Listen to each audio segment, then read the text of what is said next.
Hey guys, Steve Jabba here, and in this podcast I'm going to answer a reader's question about entitlement. So, the question is there a correlation between a man's sexual market value and his sense of entitlement? How do you use past reference experiences to increase your sense of entitlement? Are there women that are out of your league? Good question. So, I would say yes, there is definitely a correlation between a man's sense of entitlement and his sexual market value. So much so that I've listed entitlement as one of the 11 cornerstone characteristics of the naturally attractive man. This is in my book, Primal Seduction. Entitlement basically boils down to, do you feel worthy of the hottest women when you are in their presence?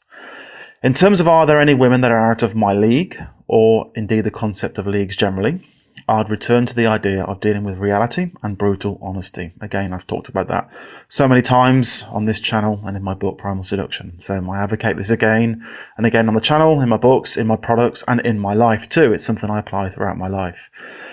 So part of what you must do as a man is take a stock check and assess what you think you are actually capable of achieving in reality in all areas. Put another way, a man's got to know his limitations, and obviously credit Clint Eastwood as Dirty Harry. In my opinion, he has to know what he's capable of and be honest about this, neither selling himself short nor building himself up and lying. So I was thinking today about the social sexual hierarchy and how it is fractal. So when I was in my formative years, I most definitely was not at the top of the socio-sexual hierarchy.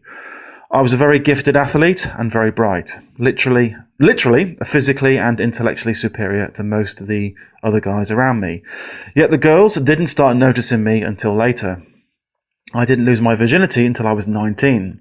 As I said, I was quite odd looking and had to fix some stuff about myself, and plus I bloomed later as an adult, physically in terms of my appearance, I guess you could say. The key point is I knew this, and I worked hard on myself under my own steam for year after year after year. So right now, at age 43, I posted on this channel about 2 weeks ago, that I had let my weight slip when I went through my bad period and I lost money and I had to go back to the UK and I started drinking alcohol. It was a very bad time in my life, and I let things slip and I let my weight slip and I wasn't happy about it. So I posted on this channel and put some pictures up, which you should be able to see now on the screen, showing that I become a right fat bastard, to be honest, by my standards. Though no woman would actually care about it. They would not even say I was fat at all, especially in Eastern Europe. Nevertheless, I've been working on this for the past 2 weeks, and here are the results. Literally 2 weeks later now. I was going to show you in 8 weeks, but 2 weeks later, and I think you can see there should be some difference there. And objectively, at age 43, that ain't fucking bad. Not bad at all. So the point is that you hold yourself to a high standard and you deal with reality constantly, work on your deficiencies and come out swinging, fighting every day. Now, if I compared myself to the guys who were above me on the social sexual hierarchy when I was at school or in my formative years, I am literally light years in front of them now, because I've worked on myself in so many ways over so many years. And as I say, I've put some effort in that past 2 weeks. You can see the results. And I wasn't joking when I said in 8 weeks I would be lean and in the best shape of my life. We shall see. I shall stand by those words, and we shall see where I stand in 6 weeks. I'll post it up on the channel. Deal with reality. Don't lie. See where you are and see what you can do, So the point is that though even then I knew I was below them on the hierarchy, at that time, even when I was 15, 14, 16, not in a gamma way, but I knew in my core that I had the capability to be superior to all of them. Physically and intellectually, it was immediately obvious, but I had some issues that I need to fix with my teeth and my skin and my ears, and also, obviously, in terms of mindset and experience with women. I was a virgin, obviously, and they were not.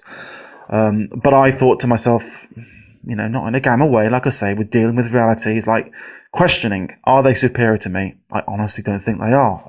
Demonstrably, they're not brighter than me, certainly not physically superior. I just got some stuff to work on. So what did I do? I took out an overdraft to get my ears pinned back on for cosmetic surgery when I was very young. And I paid it back with part-time work whilst I was at university. So that was the kind of thing that I was doing to fix my issues. And sure enough, when I started to bloom later in life, then I got laid, and it was like a cork coming out of a bottle. And I started thrashing everybody with women.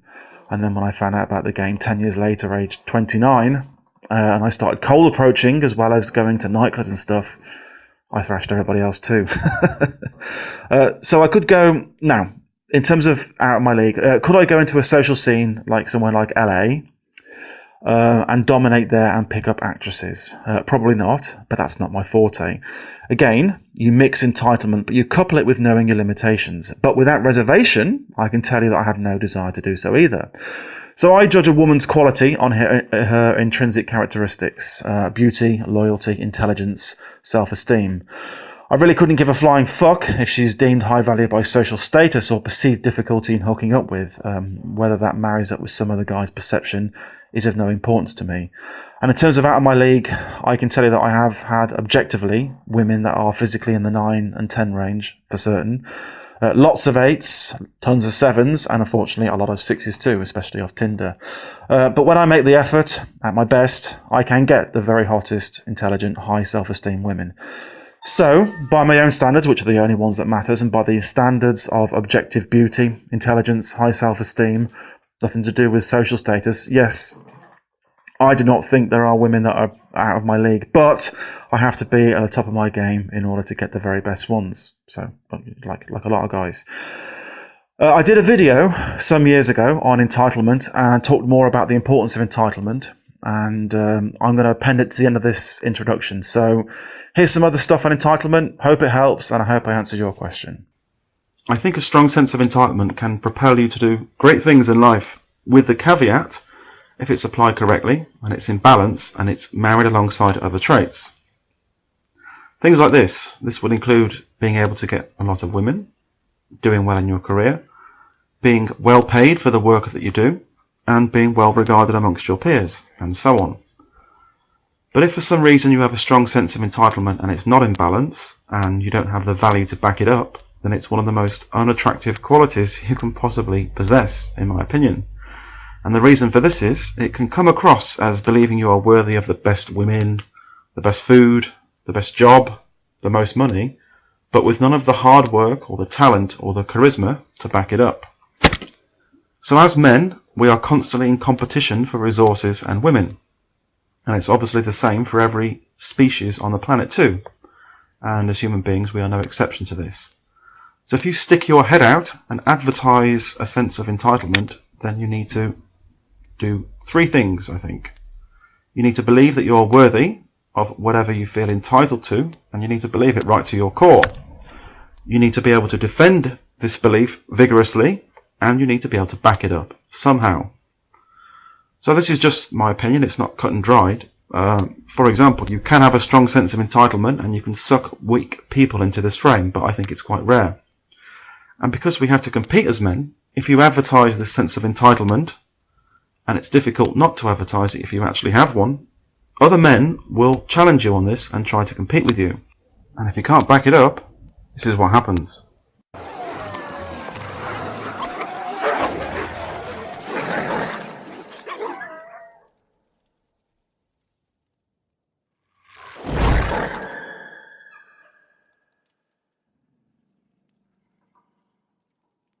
What the fuck was that?